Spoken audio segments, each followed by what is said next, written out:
मधुबन के बाबा, मधुबन के बाबा मुरली वाले, आपका क्या कहना, आपका क्या कहना। ओम शांति। 14 जून 2025 के बाबा के मधुर महावाक्य। बाबा कहते, मीठे बच्चे, तुम्हें अब ज्ञान का तीसरा नेत्र मिला है, इसलिए अब तुम्हारी आँख किसी में भी डूबनी नहीं चाहिए। तुम्हें अब ज्ञान का तीसरा नेत्र मिला है, इसलिए अब तुम्हारी आँख किसी में भी डूबनी नहीं चाहिए। प्रश्न, जिन्हें पुरानी दुनिया से बेहद का वैराग्य होगा, उनकी निशानी क्या होगी? जिन्हें पुरानी दुनिया से बेहद का वैराग्य होगा, उनकी निशानी क्या होगी? बाबा कहते, उत्तर दे रहे हैं, वो अपना सब कुछ बाप को अर्पण कर देंगे। हमारा कुछ भी नहीं है। बाबा हमारी ये देह भी नहीं है, ये तो पुरानी देह है, इनको भी छोड़ना है। उनका मोह सबसे टूटता जाएगा। नष्ट मोह होंगे, उनकी बुद्धि में रहता है यहाँ का कुछ भी काम नहीं आना है, क्योंकि ये सब हद का है। ओम शांति। बाप बच्चों को सृष्टि चक्र के आदि मध्यांत का ज्ञान सुना रहे हैं, ब्रह्मलोक का और कोई भी सुना नहीं सकते हैं। एक गीता ही है जिसमें राजयोग का वर्णन है। भगवान आकर के नर से नारायण बनाते हैं, ये सिवाय गीता के और कोई के शास्त्रों में नहीं है। ये भी बाप ने बतलाया है। कहते हैं, मैंने तुमको राजयोग सिखाया था, ये समझाया था कि ये ज्ञान कोई परंपरा नहीं चलता है। बाप आकर के एक धर्म की स्थापना करते हैं, बाकी और सब धर्म विनाश हो जाते हैं। कोई भी शास्त्र आदि परंपरा से नहीं चलते, और जो भी धर्म स्थापन करने आते हैं उस समय कोई विनाश नहीं होता है। जो सब खलास हो जाए। भक्ति मार्ग के शास्त्र पढ़ते ही आते हैं। इनका ब्राह्मण धर्म का बल शास्त्र है गीता, परंतु वे भी भक्ति मार्ग में ही बनाते हैं, क्योंकि सतयुग में तो कोई भी वेद शास्त्र रहता ही नहीं और धर्मों के समय विनाश होता ही नहीं। पुरानी दुनिया खत्म होनी ही नहीं, जो फिर नई हो वही चलती आती है। अभी तुम बच्चे समझते हो ये पुरानी दुनिया खत्म होनी है, हमको बाप पढ़ा रहे हैं। गाते भी है ना, एक गीता ही है। गायन है, गायन भी एक गीता का ही है। गीता जयंती भी बनाते, वे जयंती भी है ना। बाप कहते हैं वे जयंती नहीं, भगवान एक है तो एक ही जयंती मनानी चाहिए। बाकी है रचना, उनसे कुछ भी मिल नहीं सकता। वर्षा बाप से ही मिलता है, चाचा मामा काका आदि से कोई वर्षा नहीं मिलता है। अभी ये तुम्हारा बेहद का बाप, बेहद का ज्ञान देने वाला, ये कोई शास्त्र नहीं सुनाते हैं। कहते हैं ये सब भक्ति मार्ग के हैं, इन सब का सार तुमको समझाता हूँ। शास्त्र कोई भी पढ़ाई नहीं, पढ़ाई से ही पद प्राप्त होता। ये पढ़ाई बाप पढ़ा रहे हैं बच्चों को। भगवान वाच, बच्चों प्रति फिर 5000 वर्ष के बाद भी ऐसे ही होगा। बच्चे जानते हैं हम बाप से रचता और रचना के आदि मध्यांत को जान गए हैं। ये कोई और समझा ना सके सिवाय बाप के। इस कमल मुख से सुनाते हैं।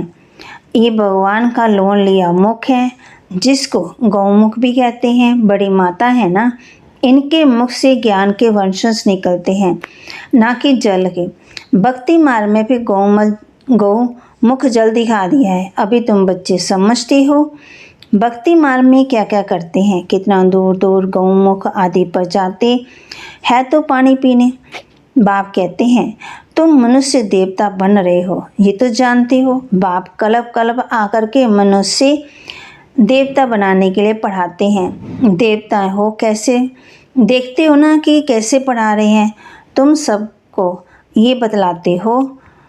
भगवान हमें पढ़ा रहे हैं, कहते हैं माँ में कम याद करो तो तुम्हारे भी कर्म विनाश हो जाएं।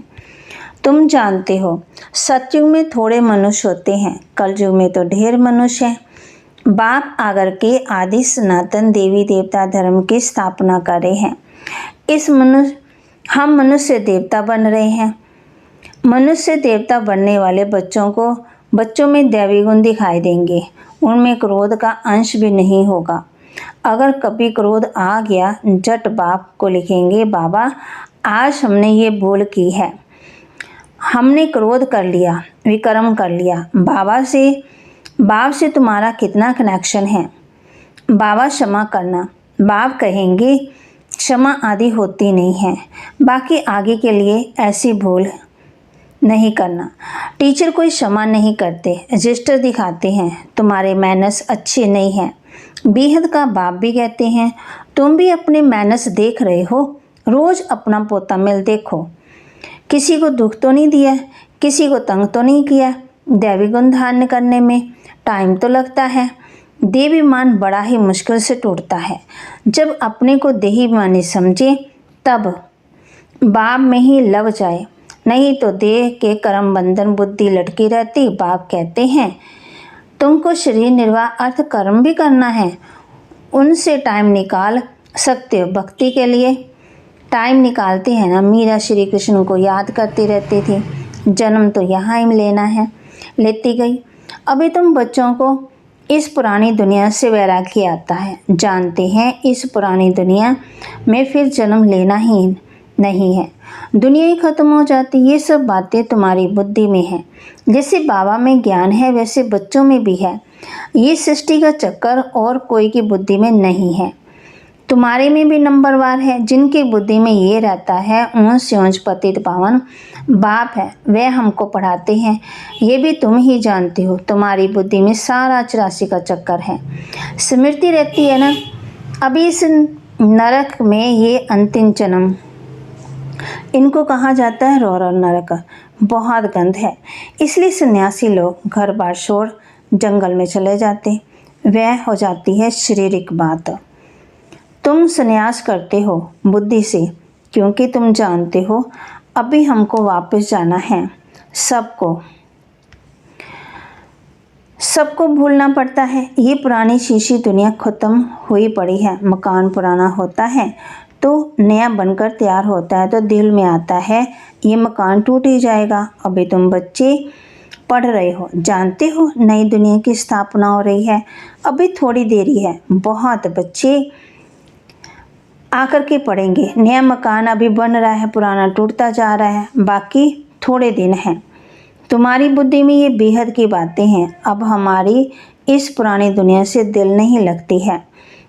ये कुछ भी आखिर काम में नहीं आना है। हम यहाँ से जाना चाहते हैं।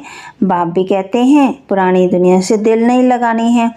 मुझ बाप को और घर को याद करो तो विकर्म विनाश होंगे, नहीं तो बहुत सजा खाएंगे, पदवी भ्रष्ट हो जाएगा, आत्मा को फुरना लगा हुआ है। हमने 84 जन्म भोगी, अब बाप को याद करना है, तब विकर्म विनाश होंगे। बाप की मत पर चलना है, तभी श्रेष्ठ जीवन बनेगी। बाप ऊंच से ऊंच है, ये भी तुम ही जानते हो। बाप अच्छी रीति से स्मृति दिलाते हैं। ये बेहद का बाप ही ज्ञान का सागर है, वही आकर के पढ़ाते हैं। बाप कहते हैं ये पढ़ाई भी पढ़ो, शरीर निर्वाह अर्थ कर्म भी करो, परंतु ट्रस्टियों करो। जिन बच्चों को पुरानी दुनिया से बेहद का वैराग्य होगा, वे अपना सब कुछ बाप को अर्पण कर देंगे। हमारा कुछ भी नहीं है बाबा, हमारी ये देह भी नहीं है, ये तो पुरानी देह है, इनको भी छोड़ना है। सबसे मोह टूटता जाता, नष्ट मोह हो जाना है। ये बेहद का वैराग्य है, वह हद का वैराग्य होता। बुद्धि में है कि हम स्वर्ग में जाकर अपने महल बनाएंगे, यहाँ का कुछ भी काम नहीं आएगा, क्योंकि ये सब हद का है। तुम अभी हद से निकल बेहद में जाते हो। तुम्हारी बुद्धि में ये बेहद का ज्ञान भी रहना चाहिए। बाबा हम बच्चों को समझाते हैं। माँ कहते अभी और कोई में भी आँख नहीं डूबती है, अब तो अपने घर जाना है। कलब कलब बाप आकर के हमको पढ़ाए, फिर साथ ले जाते हैं। तुम्हारे लिए ये कोई पढ़ाई नहीं है, तुम जानते हो। कलब कलब हम पढ़ते हैं तुम्हारे में भी नंबरवार हैं। सारी दुनिया में कितने मनुष्य ढेर हैं, परंतु तुम थोड़ी जानते हो। आहिस्ते आहिस्ते ये ब्राह्मणों का झाड़ वृद्धि को पाता रहता है। ड्रामा प्लान अनुसार स्थापना होनी ही है। बच्चे जानते हैं हमारी रूहानी गवर्नमेंट है। हम दिव्य दृष्टि से नई दुनिया को देखते हैं, वहाँ ही जाना है। भगवान भी एक है, वही पढ़ाने वाला है। राजयोग बाप ने ही सिखाया था।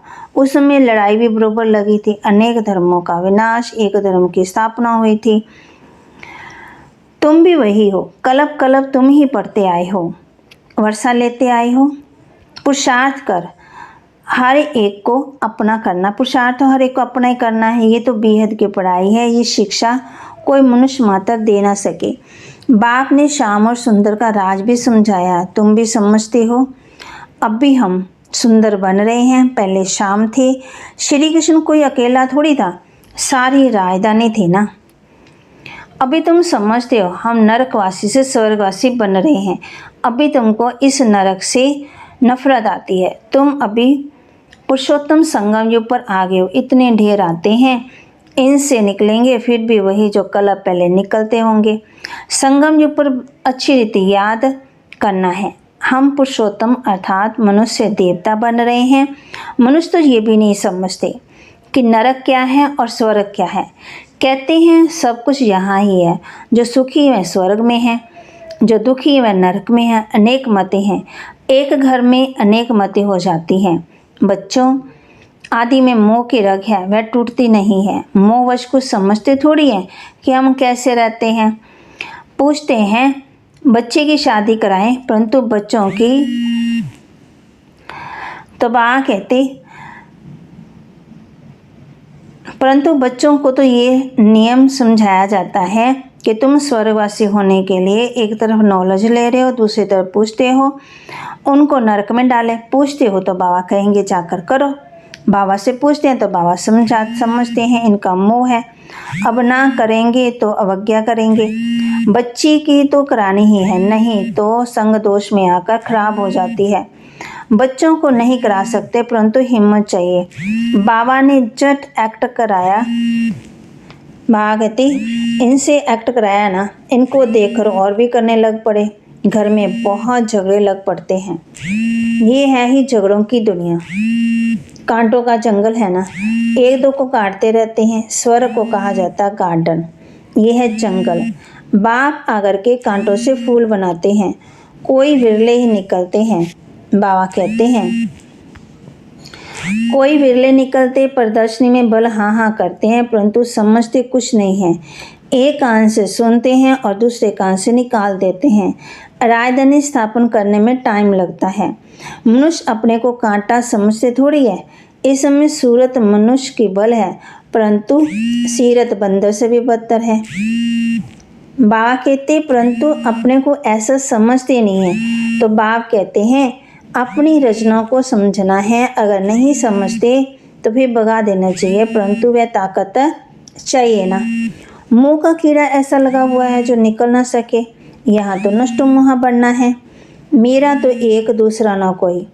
अब बाप आया है लेने के लिए, पावन बनना है, नहीं तो बहुत सजा खाएंगे, पद भ्रष्ट हो जाएगा। अब अपने को सतो प्रधान बनाने का फुरना रखना है। शिव के मंदिर में जाकर तुम समझा सकते हो। भगवान ने भारत को स्वर्ग का मालिक बनाया था, अब वह फिर बना रहे हैं। कहते हैं सिर्फ मामे कम याद करो। अच्छा, मीठे मीठे सिकिलदे बच्चों प्रति माता पिता बाप दादा का याद प्यार, गुड मॉर्निंग। रूहानी बाप की रूहानी बच्चों को नमस्ते। रूहानी बच्चों की रूहानी बाप दादा को दिल व जान सिकवा प्रेम से नमस्ते। धारणा के लिए मुख्य सार, इस पुरानी दुनिया से बेहद का वैरागी बन, बेहद का वैरागी बन। अपना सब कुछ अर्पण कर देना है, अपना सब कुछ अर्पण कर देना है। हमारा कुछ भी नहीं है, हमारा कुछ भी नहीं है। ये देह भी हमारी नहीं है, ये देह भी हमारी नहीं है। इनसे मोह तोड़ नष्टो मुहा बनना है, इनसे मोह तोड़ नष्टो मुहा बनना है। दूसरा, कभी भी ऐसी कोई भूल नहीं करनी है, कभी भी ऐसी कोई भूल नहीं करनी जो रजिस्टर पर दाग लग जाए। दैवी गुण धारण करने हैं, अंदर क्रोध का जरा भी अंश ना हो। वरदान: कहना, सोचना और करना, इन तीनों को समान बनाने वाले ज्ञानी तो आत्मा भव। कहना, सोचना और करना, इन तीनों को समान बनाने वाले ज्ञानी तो आत्मा भव। अभी वानप्रस्थ अवस्था में जाने का समय समीप आ रहा है, इसलिए कमजोरियों को, मेरेपन को, व्यर्थ के खेल को समाप्त कर कहना, सोचना और करना समान बनाओ। तब कहेंगे ज्ञान स्वरूप। जो ऐसे ज्ञान स्वरूप ज्ञानी तो आत्माएं हैं, उनका हर कर्म, संस्कार, गुण और कर्तव्य समर्थ बाघ के समान होगा। वे कभी भी व्यर्थ के विचित्र खेल नहीं खेल सकते, सदा परमात्मा मिलन के खेल में बिजी रहेंगे। एक बाप से मिलन मनाएंगे, औरों को बाप समान बनाएंगे। स्लोगन: सेवाओं का उमंग छोटी छोटी बीमारियों को मर्ज कर देता है। सेवाओं का उमंग छोटी छोटी बीमारियों को मर्ज कर देता, माना खत्म कर देता है। अव्यक्तिशाली आत्म स्थिति में रहने का अभ्यास करो, अंतर्मुखी बनो। अंतर्मुखी अर्थात सुख और मन का मौन रखने वाले। मुख का मौन तो दुनिया में भी रखते, लेकिन यहाँ व्यर्थ संकल्पों के मन का मौन होना चाहिए। जैसे ट्रैफिक कंट्रोल करते हो तो व्यर्थ की ट्रैफिक को कंट्रोल करते हो, वैसे बीच बीच में एक दिन मन के व्यर्थ का ट्रैफिक कंट्रोल करो। बा कहे व्यर्थ संकल्प का मन का मौन होना ही चाहिए। जैसे ट्रैफिक कंट्रोल करते हो तो व्यर्थ की ट्रैफिक को कंट्रोल करते हो ना, वैसे बीच बीच में एक दिन मन के व्यर्थ का ट्रैफिक कंट्रोल करो। ओम शांति। बाबा के महावाक्य को लाइक करें, शेयर करें, सब्सक्राइब करें और अपने जीवन में धारण करें। ओम शांति।